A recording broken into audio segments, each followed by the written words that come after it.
Hey, what's up? My name is Nick. I'm an illustrator from Dallas. I go by Certainly Online, and I'm going to show you my process for making illustrations. For drawing and painting, I have a step by step process I like to follow. So we'll go ahead and start with step one. Before I start an illustration, I like to know what I'm going to try to draw, because if I don't know before I start, I'll usually just end up drawing a circle and giving it eyes. And then I'll stop and I'll be like, oh, that's it. This will be like a doodle that I did during work on like a receipt or in a sketchbook or on a piece of paper. It doesn't matter. It just needs to convey the idea that I'm trying to get across. Oh, it's a boy in a go kart. You got it, man.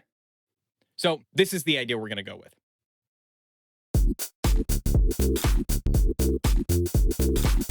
Now that we know what we're going to draw, try to gather as many high quality photo references as you can and get as granular as possible from as many different angles as possible.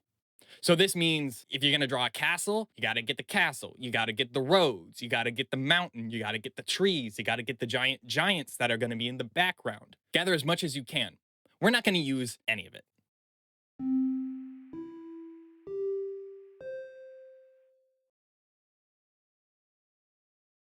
Great. Now we're ready for...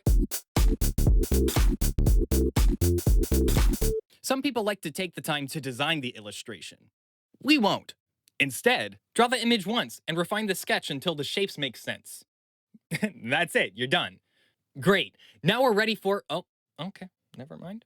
I guess we're going to skip that step then. Okay. All right. Looks like we're on to... This part should be easy. Just color the sketch like a coloring book. Okay, well, now hold on. Oh, that perspective is really bad. Oh, well, I can probably just hide it when I'm painting. Wait. If the light's coming from this way, how do I paint this section? Whatever, I'll just try to paint the trees. Wait. How do you paint trees? Wait, how do you paint? What do I do with this sketch? Maybe I'll just... Realize you've made several critical mistakes along the way and abandon all the work you've done so far. Hey, remember earlier? Some people like to take the time to design the illustration. We won't. I lied. Take the time to design the illustration. We'll use the same idea and we'll just thumbnail a few new compositions. Next, we'll make a new file in Procreate. Make it big, unlike last time. Realize there's a layer limit. There's a layer limit? Start a new sketch. Establish the major forms.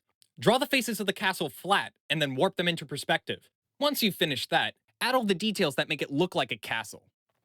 Great. Now, draw the giants. Draw the giants. Draw the Go to Michael's to get clay. Get lost in Michael's. Find the clay. Sculpt the giant's head for reference. Take some goofy looking pose photos for reference. Now, draw the giants. Great. That didn't take too long. When's my deadline? Ah, okay, I can still do that.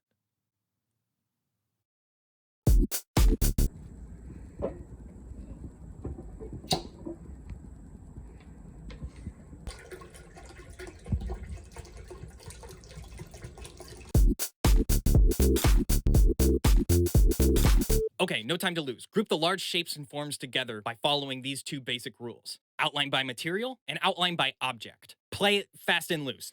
Kind of do whatever you want. Spend 2 hours painting in and deciding what the color scheme should be. Good enough. Because lighting and shading are the hardest parts, we're going to take them and break them down into 5 sub-steps. Base shading, dark shadows, world lighting, bounced light, and then just some finishing touches. And also, we're going to break those last 3 out into their own step. So, like, step 6. Those last 3, they'll be their own thing. Now, pick a direction for the light to come from, and then make sure to forget about it. Place the major forms and shadows. For picking shadow colors, make a downward diagonal line and then shift the hue towards blue or away from the color of the light. Do this for every shadow, but inconsistently so it looks kind of awkward. Next, resolve the edges by blending and erasing with a soft airbrush. Doing a combination of those two things will get us to about here. Next, instead of painting groups of trees, draw each one individually and suffer. Remember to be stubborn and refuse to use texture brushes. Perfect. Now your field of trees looks like a giant green ball pit. Now, onto the dark shadows.